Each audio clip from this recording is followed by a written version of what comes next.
Hello, welcome to Hotline Live, brought to you by NordVPN. My name is Daniel Caw. I'm delighted to be joined all the way from Easter Road by the one and only Michael Gannon. Mick, what a day.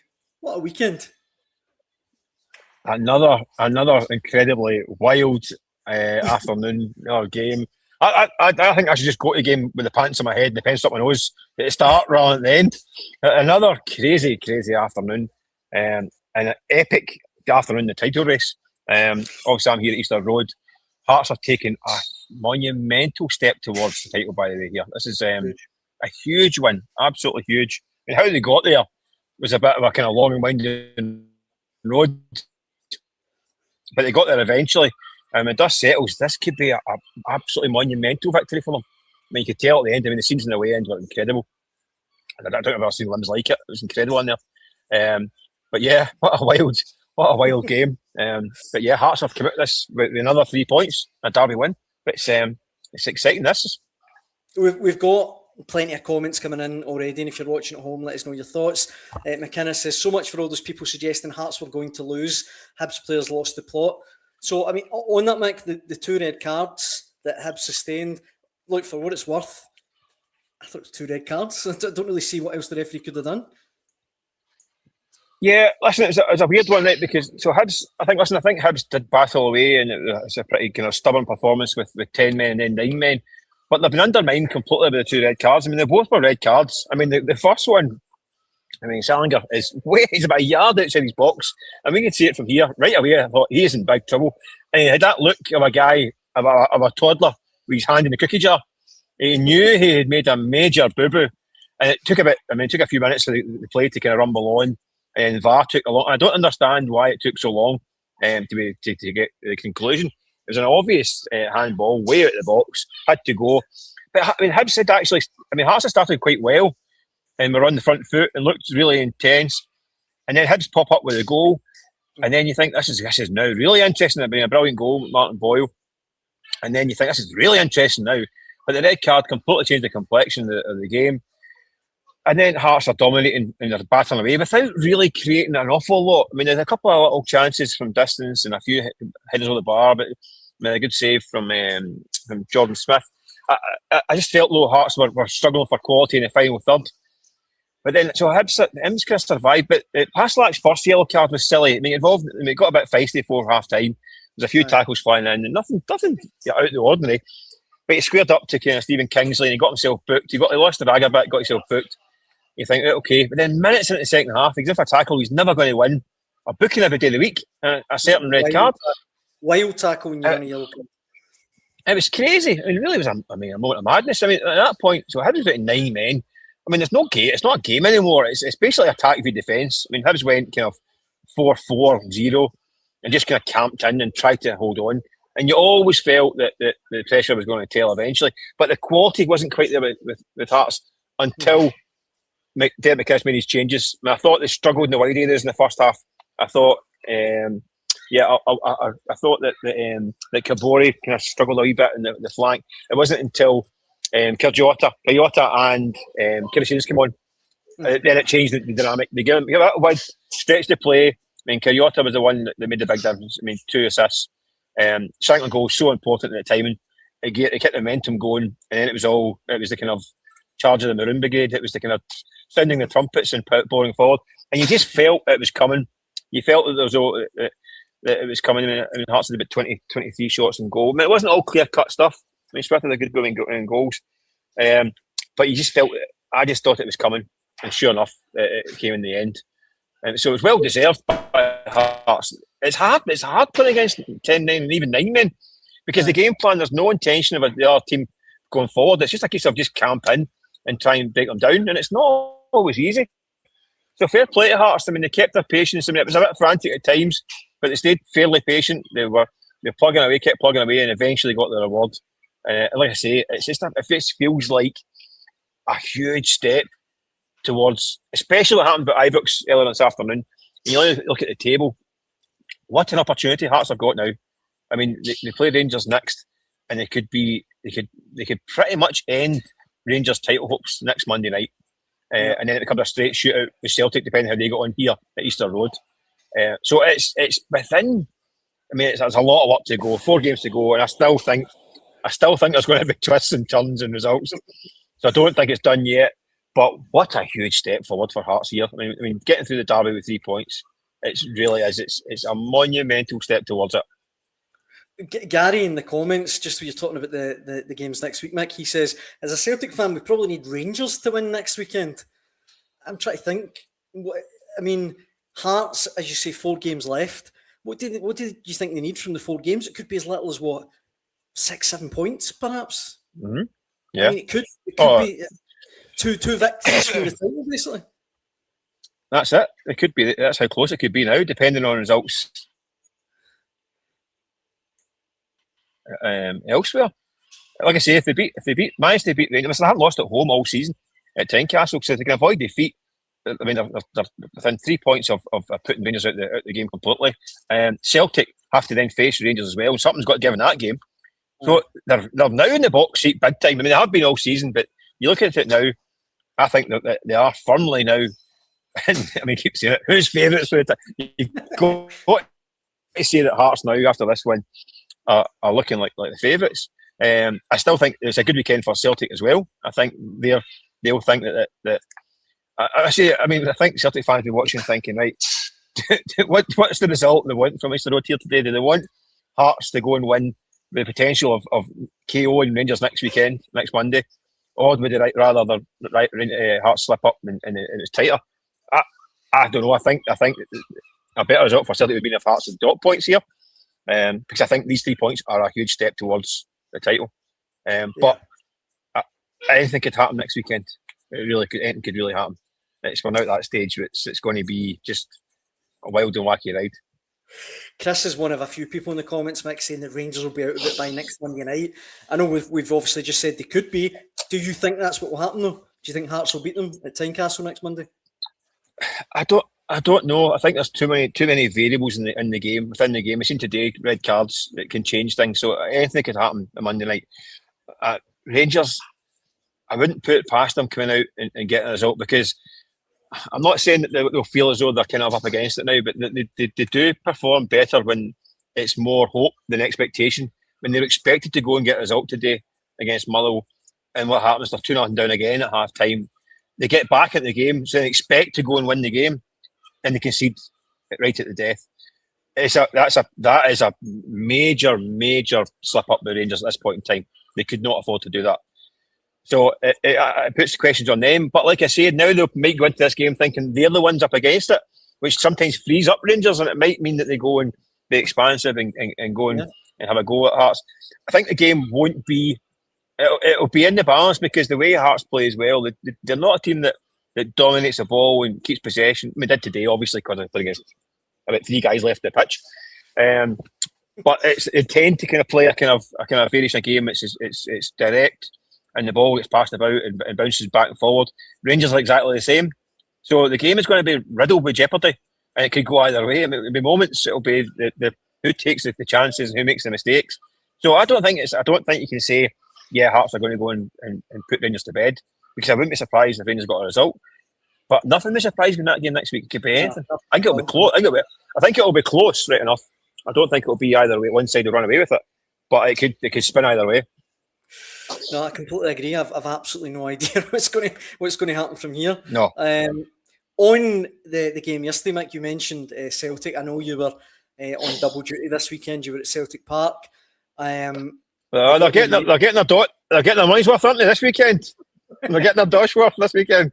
Absolutely. My £10 a week, I'll be getting £12 maybe. Thoroughly deserved. Massive win for Celtic. I know everyone at this time is absolutely massive. What did you make of the performance? Thought a couple of really good goals. Tierney's goal, an amazing strike. But the performance overall, did it impress you? Do you know, I thought Celtic actually played quite well in periods, but again, they're not putting together 90-minute performances. But they're not going to do that now. That's not the way they played all season, and it's not. You can count in one hand the 90-minute performances they put this season. So it was another game where in spells they looked pretty good. I mean, I thought the pressing was good in the first half. Yesterday, the intensity was good. They scored. I mean, obviously, Diaz Maida scored another trademark Diaz Maida goal to get the opener, which is a big weight lifted. and they got a good goal right before half time. But again, weirdly, they actually controlled the second half for 15 minutes, more like a Celtic team would do. They kept the ball, dominated. I thought Alan Engels was good. I thought McGregor was good. But I thought they were 5 minutes too late making the changes. I thought there was a few weary legs, and I thought Martin O'Neill could have made the changes 5 minutes earlier, and you could see Falkirk just coming back out of the game. And listen, the goal Falkirk scored was a worldie. I mean, you look at it again, the more I see it, the more I think it was an absolute... I mean, it was Dennis Bergkamp at the World Cup. It was an absolute beauty. That's what it was. It was a beauty. In fairness to Celtic at that point, that could have been the knees knocking and the nerves shredding. But they did keep their composure, and they got the third. It's crucial.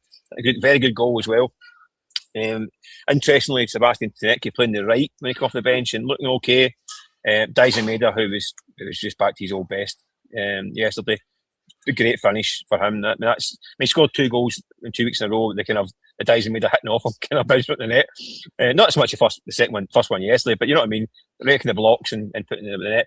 Whereas this was a really good finish, and he could have scored again later on. Yeah. So I thought it was about as comfortable as Celtic have been without being that comfortable. But that's the way it's been this season. But it was a good win. I thought Falkirk actually did respond from their cup disappointment really well and put up a good fight. They keep the ball great and they knock it around, and they've had injury problems as well, and obviously come back from that handing kind of heartache. But no, it was a decent performance by Celtic, and I think they're now settling on a way of getting a job done. I think it's going to be Maeda through the middle. It's going to be kind of likes of Forrest and Yang with Iniacho on the bench, and then you're going to bring on guys like Oxlade Chamberlains and Master Johnson coming back. I thought made a difference as well. When he came on, he looked pretty sharp. He likes to get forward. He brings more an attacking sense that the other right backs at the club contribute. So that's a bonus. I thought Arnie Engels was really good. I mean, he doesn't always go noticed. I thought he was strong. He looked really keen. He was like chasing after me. Balls out apart. He's the one running after it to make sure it's back into play. I thought he was good. So Celtic a little bit optimistic. I mean, they made us hitting form, like someone said, at the right time. Engels is back. Johnson's back. A wee bit more fitness in a few of the guys. So I think Celtic can feel a bit more optimistic than they have done at times. But the caveat is they still have these wee flaky spells which can cause them a problem. And they've got good sides ahead to come. So Wardy in the comments says Maeda looks like he's coming good at the right time. We've talked about Celtic lack of a striker for ages. Mick, I thought it was interesting that Cavachara wasn't even on the bench for the second game running. The game before that he started, so he looks bombed out now. He looks like he may be joining the very crowded the Ballatwisha suite at Lennoxtown, which has now got bunk beds in it. It's like a dormitory in there now. It used to be in there. It used to be a single bed for Ballatwisha. Now it's bunk beds and people topping and tailing. Mavuka's in there, Adamu's in there, Shankara in there. They're going to be top and tailing like Charlie Bucket and his grandparents. I think barring injuries, O'Neill settled on his kind of preferred kind of starting lineup and finish lineup just about. I mean, Maeda, he's struggled for goals most of this season, most of the sessions time of the year. Went 17 games without a goal. It looks like he's found his eye again. He's his skin yesterday. When he saw it on the ground. So that's a welcome kind of boost. If he can stay fit, it means Iniacho can be used more sparingly, and he's got a threat of a goal in him as well. So they seem to have settled on it. I don't think nothing with Celtic's going to be perfect from the here on in, but they're kind of getting the job done. Like I say, they still have kind of flaky moments, and I still think they can control games. Well, they still need to control games at some point, but I think that's too late now. So they're going to have to just play this way for the rest of the season and hope they can hang on. I was interested, Mick, to get your take on the new contracts at Celtic that were given out over, what was it, Friday? It was announced the spate of new contracts. Obviously, James Forrest. Yeah. I think a lot of people are on board with that. Luke McCowan and Liam Scales. The only reason I'm bringing it up is because I thought the Scales one in particular was quite interesting because he still has 2 years to run, or had 2 years to run on his deal. To be giving him an extra 2 years, who's making that call? That seems, I don't know. Well, the Celtic board are making the call on the recommendation of Martin O'Neill and Sean Maloney, and the guys that are currently there. I think it's more. Listen, Liam Scales has been at the club a while now. He had a contract extension a few years ago. He's got 2 years to go. I suspect it's more the case of certain promises made to him. He gets a certain point in time, he's due a bump in wages and an extension. And listen, I think Liam Scales gets a bit of a raw deal. I mean, if Celtic were going to sell Liam Scales this summer with 2 years left in his contract, how much do you think you'd get for him? Do you know what? I honestly think he's been brilliant this season for Celtic. I really do. I mean, how much would you demand? 5-6 million? Was that? £5 or £6 million. Right. So I agree. I think exactly that's what you'd go for. I think you'd go to Championship for £6 million tomorrow if the window was open. So you're talking about a £6 million centre half. The guy, his peak career, caps for Ireland. So to replace him would also cost £5 or £6 million. Exactly. Why not give him a contract extension? He's a tried and trusted performer. And I get that there's moments when that people are frustrated with his distribution and all that stuff. But as a defender, especially when the chips are down and you're up against it, I think he's a top player. I think it's a bit of a raw deal. I think familiarity breeds contempt sometimes. Celtic probably wouldn't buy him whereas why so and they would sell him for big money. So I don't see a problem with that one. McCown, I think is a good squad. Don't get me wrong, Mick. I think Liam Scales is a great player for Celtic, and as I say, I think he's been brilliant this season, and he does take stick, and I've no idea why. Sometimes the reaction from some fans online was just bizarre. But the only reason I brought it up is just because I was curious. It didn't need to be done now, if you know what I mean. So why? But I don't know. It seems strange. No, I get that, but listen, Celtic are going to be so busy over the summer. Things that they can be done now and get out of the way. It's probably best to get them done now, and then don't have to worry about it over the summer. Because Celtic are going to have a massive amount of turnover. They need a new manager. They need, all kinds of players coming and going. So the business that can be taken care of quite quickly and easily. Why not do it? Why not get it out of the way? I mean, why don't you just get that stuff done and that's it parked? Let's not get it. The both of them. I mean, James Forrest was slightly different. I think he's obviously got his final year extension. McCown is a year to go. I think it makes sense. He's a player who can slot in a variety of positions. He may not be a starter in the week, but he's a steady performer. He's a Scottish player, so he fits on that A list for Europe in terms of qualifying for the players you need to balance it out with in terms of homegrown and all that stuff. So again, so you need to replace Luke McCown with another Scottish midfield player. Who do you go and get? Aye. I mean, Watson at Kilmarnock or Josh Mullen, maybe something like that. But is it worth? I mean, we could still do that. But is he only better than Luke McCown? Don't know. Don't think I wouldn't have thought so. So I think he's a pretty straightforward decision. Again, this is just the end of our business. It's not the big. This is not like Celtic saying we're signing these 3 guys. Like, that's all we're signing from now till August. So that's it. This is just the kind of tidying up some down. No, it is. It's a bit of housekeeping. That's what it is. It's a bit of housekeeping. Aye. Fair enough. Aye. A couple of other things, Mick, before I let you get off. James Forrest, would you take him to the World Cup? Because I probably would. You know. I take it. Do you know what? I mean, I'd be quite tempted. I mean, I think especially from the bench, he's a pretty kind of reliable attacking performer. I mean, he knows what he's doing with the ball. I don't think he's had a vintage season this season.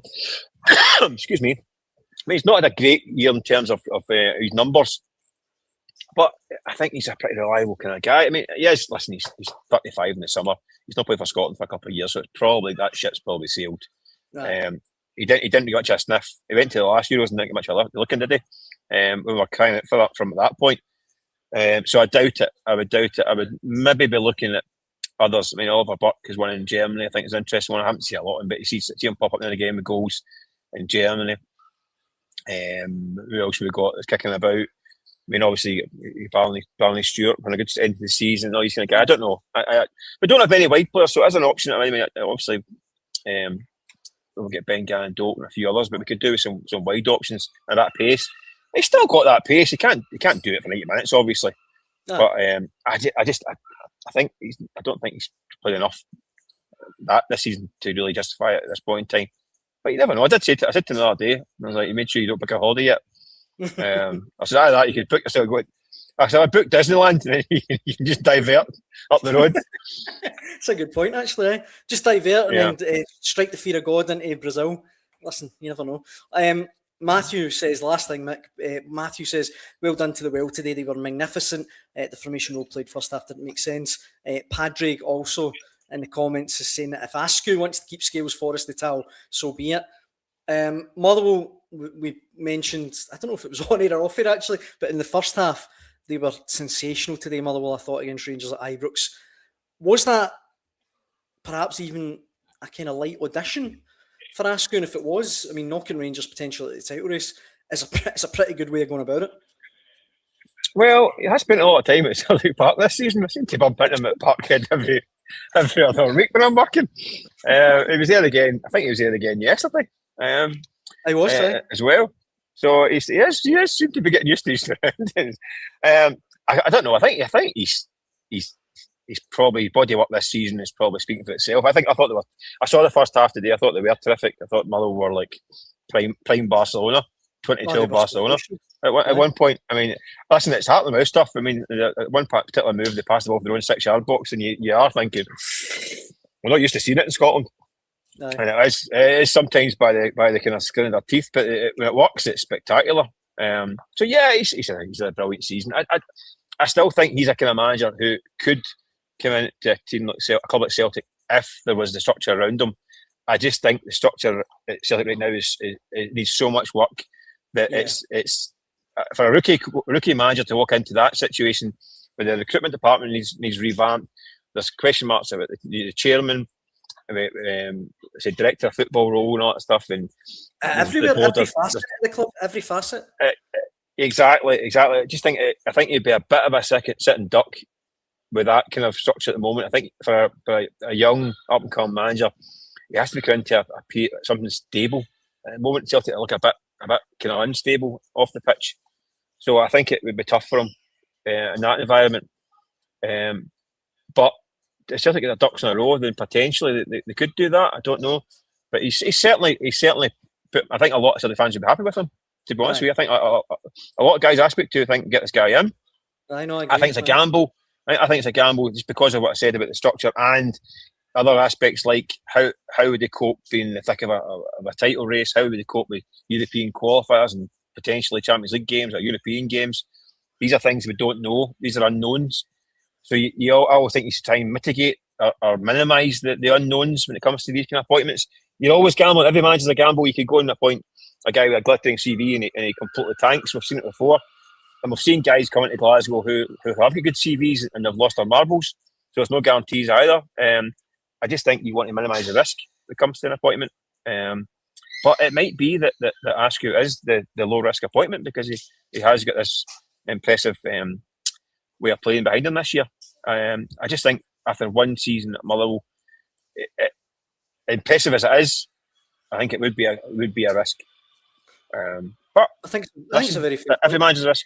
Every manager's a risk. So you have to weigh it up whether it's worth the risk. Maybe if you keep Martin O'Neill in the building, I just think the Martin O'Neill thing staying sounds nice in theory. And say we'll keep Martin O'Neill in the building and bring in Askew and he can have a mentor above him. Most managers aren't going to put up with having Martin. Listen, Martin O'Neill was a club legend. Any incoming manager, especially a rookie one, and even more so an experienced one, isn't going to put up with having Martin O'Neill in the background, I'm afraid, because 2 bad results and they'll be called to them back to the dugout. And that's no matter how managers think. That's why they bring their own coaching staff. That's why they don't tend to keep on club staff as their background team because they think if I start losing games, the nicer out for me from behind. I don't need that. They need the guys. And Martin O'Neill wouldn't do that. I know that for a fact, and I think he would be a big help to any incoming manager. But it's just the way they think. It's just the way managers think. They don't want that presence because they know that 2 bad results and there'll be calls to bring them back into the dugout and you're up against it. So I don't know.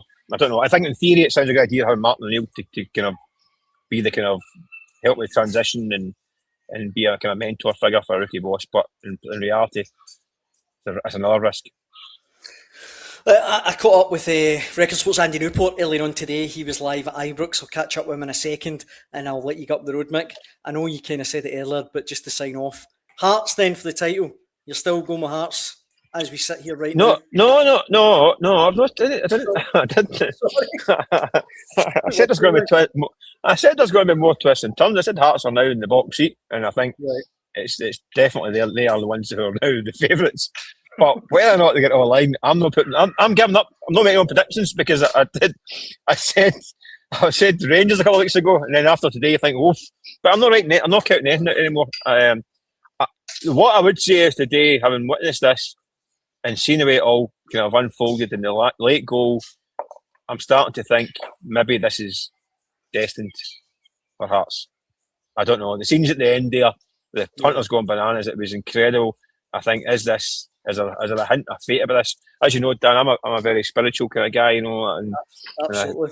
I see the signs. I'm wondering if it's in the tea leaves for Hearts to win this. Maybe. Marzuno in the comments says I have to stop trying to push you off the fence, so I'll do that. But thanks very much, Mick, for joining me on Hotline Live. It's massively appreciated as always, and safe travels up the road. Catch you later on. See ya. Cheers, Mick. Record Sports, Mick Gannon there, a Hotline Live legend. I caught up earlier on today with Record Sports Andy Newport as well. He was at Ibrox for Motherwell's win over Rangers, and here's what he had to say. Andy, I'm lost for words, to be honest with you. I don't even know what to say.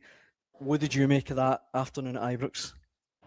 Just a repeat of what we saw 2 weeks ago. This time, though, Rangers left themselves far too much to do.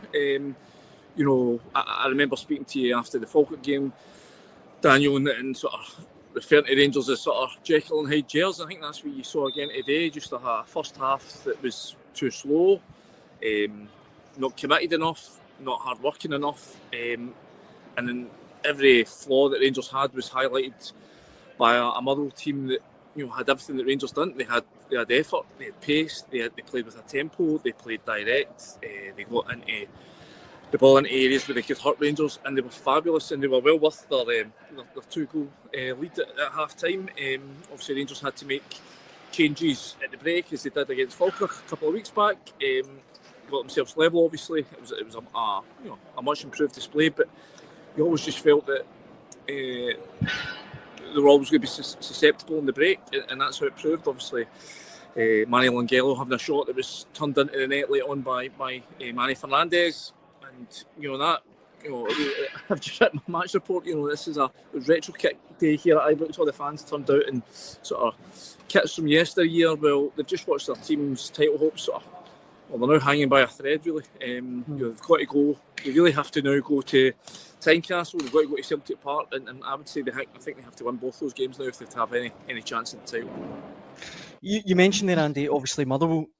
I've got to be honest, watching the game on television, I kind of thought it was more about how good Motherwell were, rather than... I know Rangers weren't obviously at their best, but I don't know, I just thought Motherwell were outstanding, I guess is what I'm trying to say. No, listen, I think you definitely have to give Motherwell all the credit. They were fabulous, especially in that first 45 minutes. But listen, I think the warning signs were there. We spoke about this against Falkirk, that if Rangers didn't play with an intensity, if they didn't play with the right attitude, with the right pace in their game, if they were slow and pedestrian as they were in the first half of Falkirk, as they were today, then they're vulnerable. And against a team like Motherwell, who we've seen all season, just how good they are, how slick they are, the way that they move teams about, the way that they create space, they're just far too good to be allowed the kind of space and time that they got during that first 45 minutes. So there is absolutely no doubt they are the team that deserves the victory today. This was no sort of smash and grab at the end of the day. They thoroughly deserved their win. Did Danny Rowe pick the wrong team today, Andy, in your opinion? It's difficult because I think, you're talking about like Majorski up front, Chutwani and Raskin in the midfield, Asgard. I mean, all these guys, Gisama as well, all these guys played a part in the turnaround at Falkirk last week, a couple of weeks back. So, you've got to say that they were the guys that helped, turn around a difficult situation. So I think you would say that they all deserve to go again. You may be thinking, okay, James Tavernier's experience have helped. But I think there's a reason why he's going to be leaving the club this summer. I think there's concerns about his legs, especially when he's up against the kind of pace that Motherwell possess at the top end of the pitch with Longelo and Masuise. And then Mikey Moore obviously just wasn't fit. Danny Rose, I think, said before the game that he's had an injury issue. Obviously, I think that was what required him to be taken off against Falkirk. So he's had, I think he's not trained fully over the last 2 weeks during that trip to Spain. So, listen, I think I think he's probably had to go with the team. The only sort of 11 that he had fit. I mean, you're looking at other guys on the bench, an Antman who has shown flashes lately that he looks to be in better form, but at no point has he ever really put his hand up to claim a permanent place. So I think that the team that Danny Rowe went with was probably the right one in terms of you're looking at the previous result on the day. They haven't done it. We spoke so much about, say, Majowski and what he can add to this team, but he was fairly anonymous throughout that first 45 minutes. So again, he's not done himself any favour. He's been given a chance after doing so well against Falkirk. He had to really sort of back that up today, and I don't think he has. He was the one I was going to ask you about, Andy Majowski. That I thought he would come in today, and I thought he'd do well. I thought he looked at the Majowski at Aberdeen against Falkirk, but just on Mikey Moore as well. Even though he wasn't fully fit, and you could see maybe that he wasn't fully fit, I still thought he was brilliant. I still thought he gave Rangers a lot of invention when he came on. Yeah, I mean, this is the trouble though. You're looking at an 18-year-old kid, and I think people around the stadium, even Danny Rowe, I imagine, is looking to this youngster and go, right, can you be the guy that makes a difference for us? And we've seen at times he's had lulls. He obviously had a difficult start here. When he's 18, he's going to have ups and downs in form. For me, I think he's destined to be a pretty special player. I think if he goes down back to Spurs, I can see him forcing his way into that team, especially the state they're in at the moment. But you are just looking at an 18-year-old, a 17-year-old. I mean, an 18-year-old, so a schoolboy almost. I mean, he was. When you think about it, he had to delay his signing last summer because he hadn't actually turned 18 yet. This is how young he is, and to put the kind of pressure on him at that stage in his career to be the guy who can basically drag a team on his own, I think that's tough, it's difficult. Listen, he gave it a fantastic goal. He was lively, he was bright. What Rangers really need is more guys, the more senior members in this team to really come to the party, because there was just too many people, especially in that first half, who were looking to others to win the game for them, and that's what cost Rangers in the end, I think. The other individual player, Andy, that I want to get your take on, and I'm not singling anyone out, but Raskin, I wanted to see more from Raskin today. Thought he was brilliant at Falkirk. We had a debate on this show. Keith Jackson said that for his money, he's the best midfielder in Scotland playing like that, and I probably agree with him. But today, didn't do enough. No, first half especially. There was I think he's culpable for the first goal. I'm sure. I need to look back at it, but I'm sure I could see him sort of losing his man in the lead up to the first goal. There was another moment where Elijah just skipped past him. His mother created an opportunity where they put them 3 up. I think it was Slattery that sort of swept wide. That sort of created a large round of boos around the stadium at that point. Listen, again, better after the break. They all were. But it's that first half that's cost them today. That's the one that left them having to really chase after the second half and left the ball on the counter later on in the game, as we saw. Before I let you get off, Andy, watching at home, you can see on the screen now the Rangers post-split fixtures. Obviously, today's ones has gone against them. You mentioned there that you think they need to go to Tynecastle and Celtic Park and win. As we sit here right now, the Edinburgh Derby, we're recording as it's still going on. It's still 1-0 to Hibs as we record this. Right now, Rangers are only a point behind Celtic and Hearts. I mean, I get today was a blow, but yeah, still there, no? What I think is, I just think that the kind of damaging psychological aspect to this, I think it can be deflated. I think they need a landmark win next week. Obviously, we're speaking with, as you say, Hearts are still 1-0 down. Hearts, if it ends that way, Hearts will be feeling pretty similar to Rangers. Obviously, Celtic will come out as the big winners from this weekend, even though I think Hearts will still be top of the table, depending on the goal difference, I think. Listen, I just think that Rangers really need something to get themselves going again. And what it comes down to is Rangers need to find a way. We said it last week after Falkirk. They need to find a way to play for 90 minutes. They can't keep wasting halves of football, periods in games, allowing them just to slip by. It's been a problem for 2 or 3 years now that this is a Rangers team that doesn't know how to play consistently across a game. I think we saw that again today. Andy, I know you're up to your eyes in post-match duties, so I really appreciate you coming on Hotline Live. I'll let you get away, but thanks ever so much. Cheers, Daniel. Right, because was Andy Newport there, and you can probably tell the pitfalls of doing pre-records. It obviously finished 2-1 to Hibs 2-1 to Hearts rather than 1-0 to Hibs when we pre-recorded that. Just to wrap up today's show, let's check out the Premiership table. It's up on your screen now. You might have been able to tell that Keith Jackson is away, and he's just his second holiday of the month. You know, it's been hard for him to put up with that. Just 2 holidays in April, but he'll be back next week. He's left me in my lonesome, so you'll need to make up with me for the last few minutes of the show. That's the table. The results from this weekend here as well. Massive weekend, as we've talked about, obviously, and the next fixtures coming up. I mean, next weekend it is going to be huge. I mean, spread from Friday night to Monday, that game at Tynecastle between Hearts and Rangers, 5:30, Bank Holiday Monday. It's going to be a cracker. Hibs versus Celtic at Easter Road as well. It's going to be fireworks. But I think for now, guys, that brings us to the end of this week's Hotline Live. Sunday's Hotline Live, brought to you by NordVPN. Thank you very much to Record Sports' Michael Gannon and Andy Newport for joining me. And thank you very much to you for watching at home. I'll be back tomorrow, hopefully not by myself, at 6 p.m. And hope you can join me then. Thanks for watching.